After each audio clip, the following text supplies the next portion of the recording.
BFM Business et 01net.com présentent Tech & Co, le grand live du numérique avec Sébastien Coinon.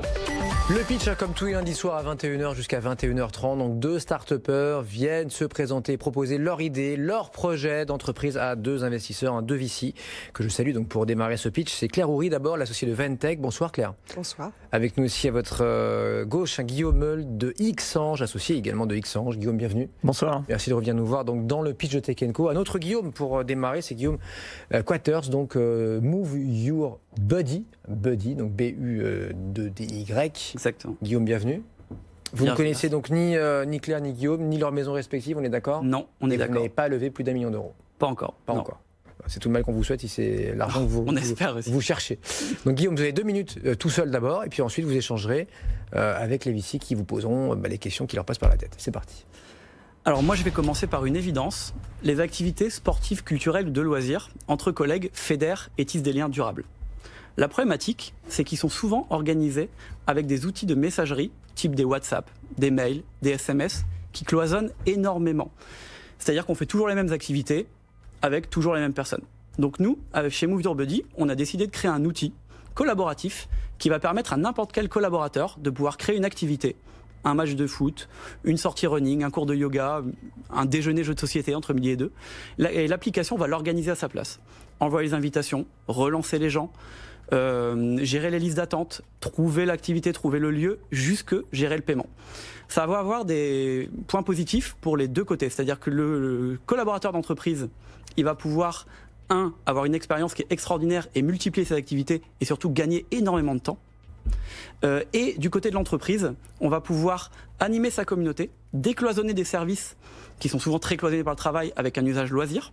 On va pouvoir beaucoup mieux onboarder les nouveaux arrivants et surtout renforcer sa marque employeur grâce à des datas anonymisées qu'on va transmettre à la société et qui va permettre de faire un reflet de ce qui se passe à l'intérieur, à l'extérieur pour pouvoir attirer les talents. On travaille déjà, donc avec quelques chiffres, on travaille déjà avec plus d'une vingtaine de sociétés, des grands groupes comme Vinci, Enedis, Société Générale, d'autres, comme des PME. On est une équipe de 10 collaborateurs basés donc dans le sud-ouest et à Paris, que je salue d'ailleurs. On est 3 cofondateurs et on a tous l'ambition de devenir l'un des leaders de la convivialité au travail, parce qu'on est persuadé que la France fournira un leader mondial sur ce sujet, comme elle le fait souvent dans ses sujets de prédilection comme la haute couture ou des sujets très français. On pense que la convivialité fournira un leader et on travaille tous très dur pour pouvoir l'être. Et il me reste 7 secondes pour vous dire que je suis ravi d'être sur ce plateau et de répondre à vos futures questions. Merci beaucoup. Guillaume Cutters, Move Your Buddy. Qui veut démarrer tête claire ? On va être galant. Est-ce que vous avez compris le principe ? Est-ce que ça vous intéresse ? Et est-ce que vous voulez creuser surtout ? Oui, tout à fait. La proposition de valeur, c'est pour creuser un peu la proposition de valeur quand même. C'est-à-dire que vous mettez en relation des employés dans l'entreprise qui parlent de leurs besoins en matière de sport, de ce qu'ils aimeraient faire.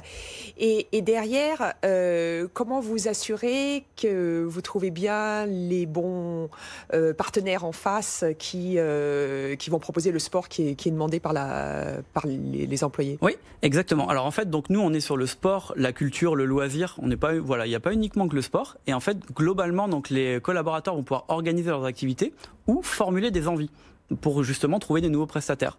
Un cas d'usage classique, j'ai envie de découvrir le tai chi, qui est une activité que je ne connais pas. Je vais formuler l'envie. Cette envie va être partagée dans mon groupe entreprise. À partir du moment où il y a 10-15 personnes qui vont voter pour cette envie, nous, on va contacter un prestataire et le mettre en place. Ce qui fait qu'on est capable de couvrir un champ extrêmement large et surtout de répondre exactement aux envies des collaborateurs et pas forcément de taper au hasard sur des activités qui ne plairaient pas. Et finalement, Guillaume. Une application de communication en groupe partagé de type WhatsApp ou Facebook, est-ce que ça ne fait pas 80% de ce que vous offrez et donc oui. les clients peuvent s'arrêter là ? Alors, en fait, à l'heure actuelle, globalement, le besoin de se regrouper et de faire des activités, c'est quelque chose qui est de tout temps. Les gens utilisent des WhatsApp à défaut d'un outil vraiment fait pour. Les outils de type WhatsApp, justement, les mails, les SMS, sont des outils de messagerie qui, par définition, sont très compliqué d'organisation. Donc oui, on va pouvoir s'organiser si on est un petit groupe de 20-25 personnes, mais dès qu'on est dans une société de 2000-3000 personnes, on ne va pas faire un WhatsApp à 3000, et donc mécaniquement, on va se cloisonner. Donc déjà, le besoin de décloisonner ne peut pas du tout être répondu par un outil de messagerie. Et surtout, nous, on va aller beaucoup plus loin, parce que bon, là, j'ai eu que 2 minutes, mais globalement, l'outil est capable de gérer le paiement, est capable de gérer la réservation de lieux. Donc globalement, on peut imaginer que la société va pouvoir dire voilà, moi je mets 50 € sur le compte de chacun de mes collaborateurs, et du coup la société va s'assurer que les collaborateurs vont utiliser cet argent pour faire des activités collectives ensemble, et voilà. Et donc du coup ça va beaucoup plus loin qu'à WhatsApp. Par contre, on se plug à tous ces outils-là. Si vous avez un réseau social d'entreprise, si vous avez un Slack, nous on va venir se plugger dedans parce qu'on n'a pas vocation à être concurrent de ces applis-là. On a plutôt vocation à être le plugging activité de ces outils. Dans notre monde de VC, on cherche toujours des barrières à l'entrée. Ouais. Quelles barrières à l'entrée vous pouvez créer, vous, dans votre offre ? Alors, les barrières à l'entrée, déjà, mine de rien, elles sont techniques. Parce qu'en fait, à l'heure actuelle, les collaborateurs des sociétés ont un niveau d'exigence sur les outils qui est extrêmement élevé. C'est-à-dire que pour qu'un outil s'utilise en entreprise, les collaborateurs ont l'habitude justement d'utiliser WhatsApp, Slack. Donc pour que votre outil marche, déjà, nous, ça fait plus de 2 ans qu'on développe l'outil avec maintenant un taux d'utilisation de quasiment 70% dans les entreprises. Donc déjà, il y a une petite barrière à l'entrée technique qui, certes, derrière, voilà, peut être rattrapée, mais globalement, sur des projets qui naîtraient maintenant, ça met un peu de temps. Et ensuite, tout simplement, c'est des barrières qui vont être commerciales. C'est-à-dire que il faut être le premier et il faut avoir des communautés le plus rapidement possible et devenir un peu un outil de référence, comme justement Slack a pu l'être. Voilà. Et donc, vous voulez, juste pour compléter ma question, oui, bien sûr. Votre valeur ajoutée, c'est sur l'outil de collaboration qui permet de remplir des fonctionnalités que ne remplit pas WhatsApp ou Slack. Oui. Et qu'est-ce qui est compliqué là-dedans? Parce que des outils de collaboration, dans d'autres domaines que les loisirs, il en existe. Alors des outils de collaboration, oui, mais pour s'organiser, globalement, c'est des outils de messagerie. C'est pas des outils d'organisation d'événements. On peut pas gérer le paiement, on peut pas trouver des prestataires, on peut pas gérer des lieux, on peut pas gérer des listes d'attente. Voilà, tout ce qui est vraiment dédié à l'organisation d'un événement. C'est là notre grosse valeur ajoutée. Et la côté data également, qu'on va fournir. Guillaume. Vos clients, c'est des grands comptes, des PME, des startups? Alors en fait, donc on a commencé avec les grands comptes. On a commencé avec ce qui est de plus dur. C'était peut-être pas la meilleure idée, mais voilà, ça a été long, à ce que des grands groupes nous fassent confiance. Et maintenant, on est en train justement de travailler avec toujours des grands comptes, mais on a élargi notre scope à des PME, des freelances, des plus petites entreprises, pour justement créer des groupes inter-entreprises. Parce que quand on est une société de 10, 15, 20 personnes, finalement, on n'a pas la chance d'avoir de CE, on n'a pas la chance d'avoir toujours des personnes pour pratiquer des activités communes, et donc on va aller chercher dans le quartier des personnes de plein d'entreprises qui vont se regrouper et qui, au lieu de faire du networking interne, vont faire du networking externe à travers des activités. Et combien vous avez d'utilisateurs actifs aujourd'hui? À peu près 15 000 à l'heure actuelle. Et quelles sont les métriques d'usage? Enfin, qu'est-ce que vous regardez comme métrique pour dire qu'effectivement, votre outil de collaboration, il fonctionne bien comme vous l'avez souhaité? Complètement. On a entre on va dire, 50 et 70% d'utilisateurs actifs dans les sociétés. Utilisateur actif pour nous, c'est un utilisateur qui participe à un événement dans le trimestre. Globalement, c'est ça qu'on regarde, parce que le but, c'est vraiment d'avoir un outil digital pour que les gens se retrouvent en vrai, finalement, pour qu'ils passent du temps ensemble. Donc nous, le but, c'est qu'ils passent le moins de temps possible sur l'outil, mais le plus de temps possible ensemble. On est un peu l'inverse de Facebook, ou des outils qui vous vendent de la publicité, pour qu'ils passent le maximum de temps sur l'outil. Nous, c'est vraiment le seul KPI qu'on regarde, c'est le nombre de collaborateurs qui pratiquent des activités ensemble. Une dernière question, chacun. Les premières activités, quelles sont-elles? Alors, on a beaucoup d'activités de bien-être, type le yoga, le tai chi. Alors, il y a les classiques des sports co, type le foot ou autre, mais sinon, des choses qui arrivent vraiment beaucoup en ce moment et qui nous ont un peu surpris, c'est les activités entre midi et 2 qui sont plutôt ludiques et de loisirs. Déjeuner de jeux de société, un déjeuner où on va parler anglais pour s'entraîner. Quelque part, un peu même le partage de compétences qu'on peut faire autour d'activités plutôt ludiques. Et pour ceux qui ça vous suivez à la télé, la relaxation de Simone à Station F, c'était quoi ça? Pardon ? En fait, oui, on fait un peu de com événementiel, et donc en fait, on avait ramené le Sud-Ouest à Station F, dans lequel on avait fait 3 activités. Il y avait de la méditation, il y avait une activité d'équilibre sur des mini planches de surf en mousse qui s'appelle le toy board. Je leur fais un peu de pub, mais c'est vraiment un truc qui est vraiment bien et très bien pour le sport.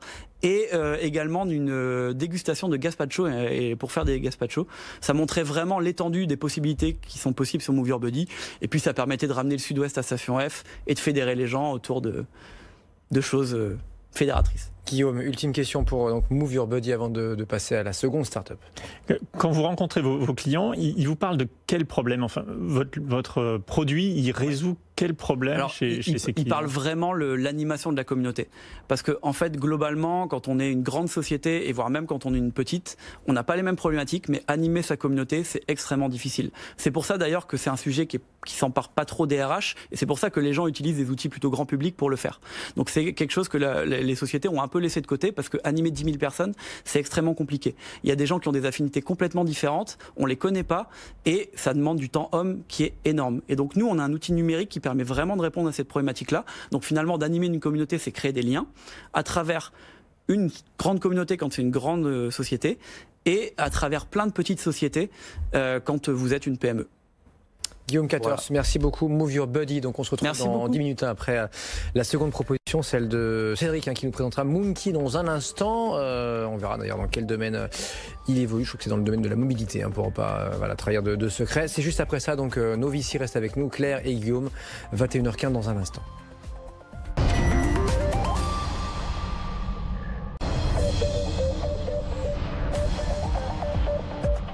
BFM Business et 01net.com présentent Tech & Co, le grand live du numérique avec Sébastien Poineau. Second pitch donc avec nous ce soir, second pitch avec Moonki, donc M-O-U-N-K-I, et Cédric, son fondateur, est avec nous. Cédric Kadjovi, je prononce bien votre nom de famille. Kadjovi, tout à fait. Kadjovi, merci d'être là. Cédric, donc bienvenue, et je vous présente donc nos deux VC ce soir, Claire Houry de Ventech et Guillaume Meul de Xange. Même punition pour vous, vous avez 2 minutes, et ensuite vous échangez donc avec Claire et Guillaume. C'est parti. 1,5 million de candidats par an. C'est le nombre de candidats de l'examen le plus passé en France. Contrairement à ce qu'on pourrait croire, ce n'est pas le bac, c'est le permis de conduire.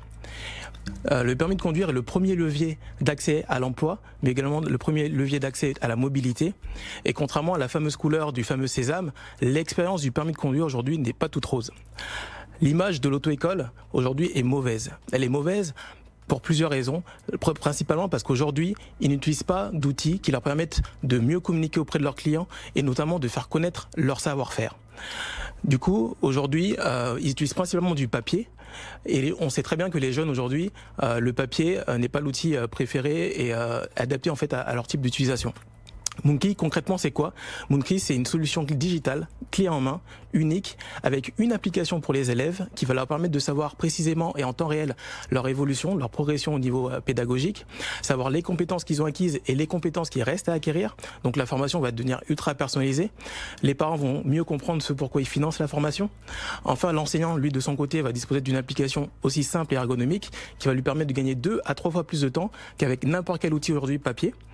Et enfin, le gérant va pouvoir piloter sa pédagogie et uniformiser sa pédagogie et communiquer de manière beaucoup plus claire et transparente auprès de ses clients. Du coup, Moonki, on est une solution numérique au service des auto-écoles de proximité avec pour mission vraiment de simplifier leur quotidien, leur faire gagner du temps, optimiser la pédagogie et enfin leur permettre d'avoir une communication 100% transparente avec leurs clients. Aujourd'hui, le gouvernement a annoncé 10 mesures pour le permis pour tous, et notamment la mesure numéro 8 qui concerne l'utilisation d'un livret afin de suivre en temps réel l'évolution des élèves. Ça tombe bien, Moonki, c'est ce qu'on propose comme solution depuis plus d'1 an. Il y a plus d'une centaine d'agences qui utilisent la solution aujourd'hui. Et donc Moonki, aujourd'hui, on accompagne du coup les auto-écoles dans leur digitalisation. Voilà. Et c'est terminé, voilà, sur le fil, sauvé par le gong. Première question peut-être, Guillaume Meul, pour Cédric qui vient nous présenter Moonki, donc qui vient digitaliser aussi et donc l'auto-école, pardon.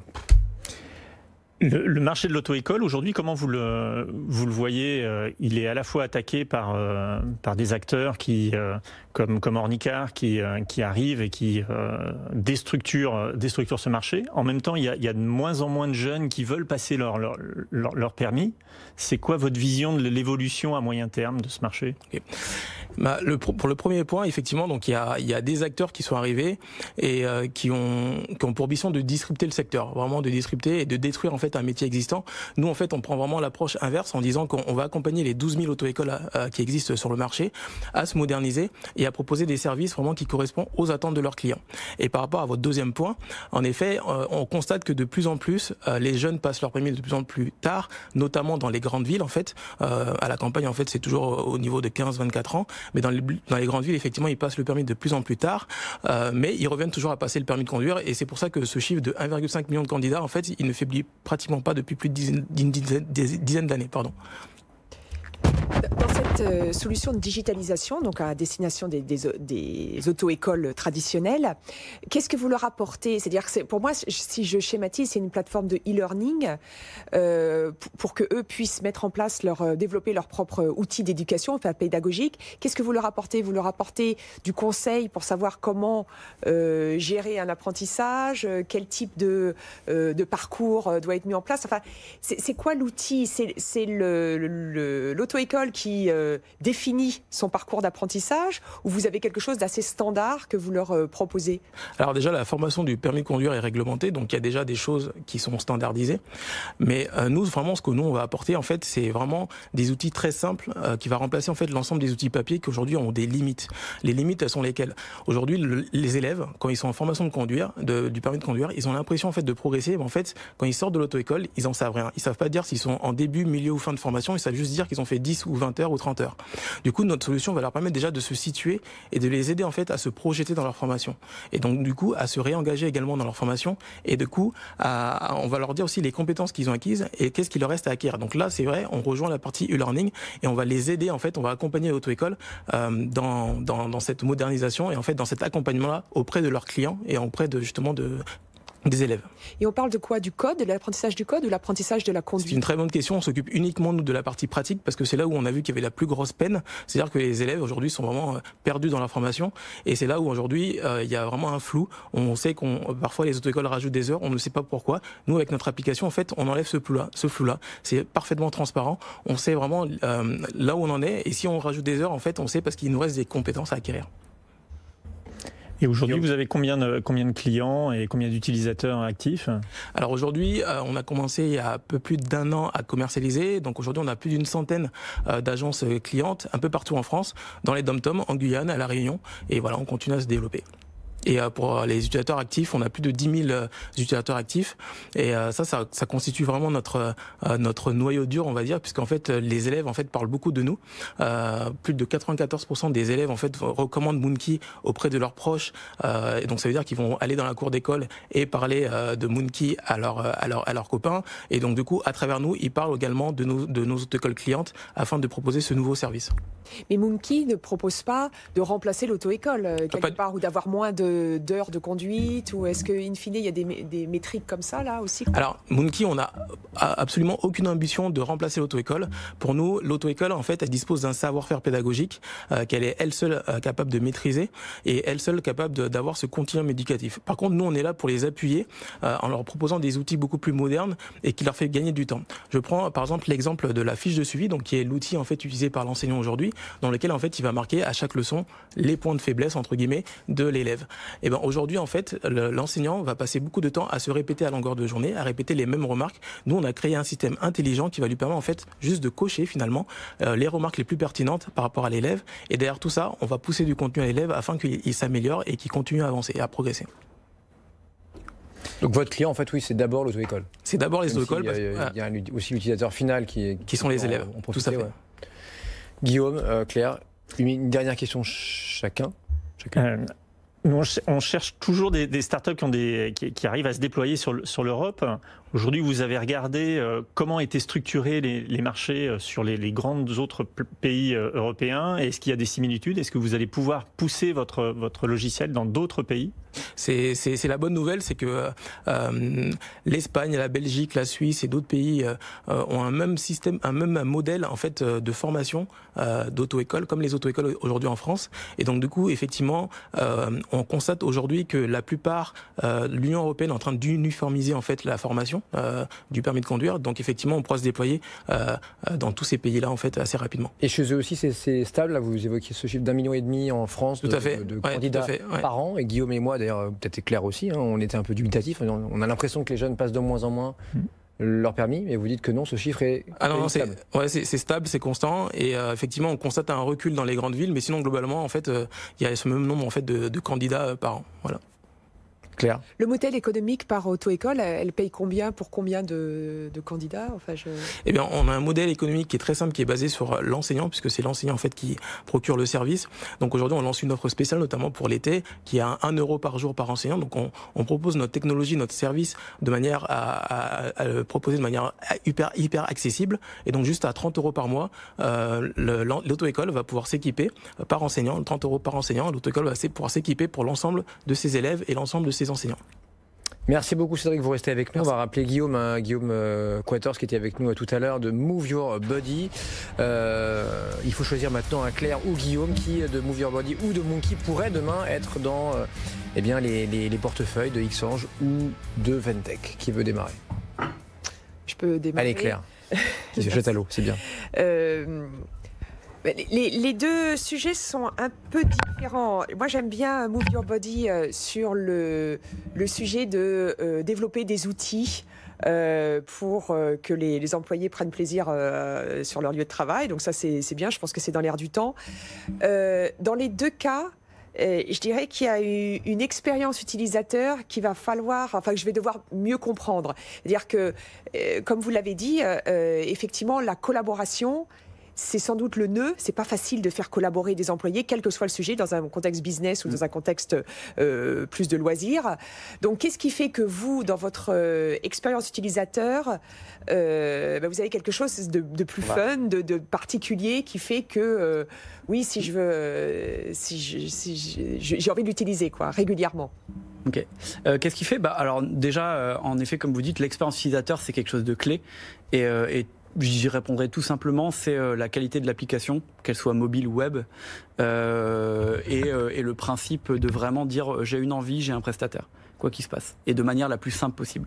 En fait, vraiment, le but, c'est de simplifier l'organisation d'un événement, un peu comme Instagram a simplifié la photo pour la démocratiser et faire en sorte qu'il y ait des photos tout le temps maintenant, et que ça soit vraiment... Nous, on simplifie l'événement pour multiplier les événements, et en multiplier l'événement, créer de la cohésion. D'un mot Cédric, parce qu'on n'est plus dans la phase d'échange, là, c'est vraiment le verdict. Claire a changé le règlement ce soir, mais Cédric, si vous voulez répondre à Claire. Eh bien, nous, tout simplement, comment on apporte... Alors, il faut répéter la question, du coup. Non, mais dans votre expérience utilisateur, qu'est-ce qui fait qu'effectivement, il y a quelque chose, il y a le petit truc en plus qui va faire qu'on va aller vers vous. Le petit truc en plus, simplement, pour notamment les élèves, c'est de savoir se situer dans la formation. Ça, c'est vraiment clé. C'est-à-dire que, pour une fois, quand ils sortent du permis de conduire, de la formation, de la leçon, ils savent exactement où ils en sont, ils savent ce qu'il leur reste comme étape à franchir, en fait, pour passer le permis de conduire. Ils sont plus à l'aveugle, voilà, c'est objectif, c'est pas exactement. Je colle 5 heures parce que tiens. Exactement, c'est de la transparence vraiment. Donc on crée vraiment une relation de confiance et ça n'a pas de prix. Et donc Claire n'a pas voté encore. Voilà, je miserais plus sur Move Your Body parce que ça me parle plus. Je le vois plus dans une problématique des corporates aujourd'hui. Bon, Move Your Body, 1-0. Guillaume va trancher. Non, je ne vais pas trancher. Non, moi j'aime beaucoup. Move Your Body, il y a une vraie problématique aujourd'hui, un vrai changement en fait dans le marché du travail. Parce que voilà, on voit de plus en plus de professions qui sont en tension, des clients, que ce soit des corporates ou des PME, qui commencent à réfléchir à la façon dont ils vont effectivement mieux animer leurs employés et recréer du lien. Parce que là aussi, on commence à avoir des organisations avec de plus en plus de freelance, de plus en plus de consultants. Donc une vraie problématique autour de la cohésion dans ces sociétés. Et pour le marché des auto-écoles, moi, je trouve que c'est très intéressant d'amener de la digitalisation par le bas, en fait, chez des moniteurs d'auto-école, parce qu'il y a plein de choses à faire. Ce qui me fait peur, c'est le marché qui est très fragmenté. En fait, c'est beaucoup de petites sociétés, donc certainement des coûts d'acquisition et de pénétration dans ces marchés qui peut être assez élevé. Et puis il y a la difficulté aussi à répliquer le modèle dans d'autres pays, parce que quand même l'auto-école c'est quand même un business très national, et donc voilà, il doit y avoir pas mal de réflexions et des zones de danger autour de ça. Oui, vous restez sur Move Your Body alors, oui, comme Claire. Est-ce que vous acceptez malgré tout que Cédric vienne vous expliquer son projet chez Xchange et chez Ventec, pour de vrai là, dans vos bureaux respectifs, et Guillaume aussi évidemment, je présume. Ouais, avec plaisir. Bon, et bien à très bientôt. D'un mot, parce qu'on n'a plus le temps. Claire, je trouve que vous avez participé à une levée de fonds, alors qui n'est pas énorme dans son montant, mais assez intéressante. Intéressante dans le sujet. Effectivement, on annonce un investissement en amorçage de 3,5 millions dans une société qui s'appelle Tilcal, qui fait une solution de traçabilité des produits agroalimentaires en utilisant des solutions de blockchain et de big data. L'enjeu, c'est que 78% des consommateurs aujourd'hui ne font plus confiance aux produits, n'ont pas confiance dans le produit, et donc du même coup... On saura d'où ça vient, par où c'est passé, Exactement. Tout ça sera certifié. Exactement. C'est français ou pas? C'est français. Super. Donc c'est bien d'avoir une solution européenne. Merci à tous les deux, Claire Houry donc de Ventec et Guillaume Meulin d'Xchange d'avoir été avec nous donc ce soir sur BFM Business dans le pitch de Tech & Co. Courte pause, 21h30, l'actu tech du jour, c'est juste après ça.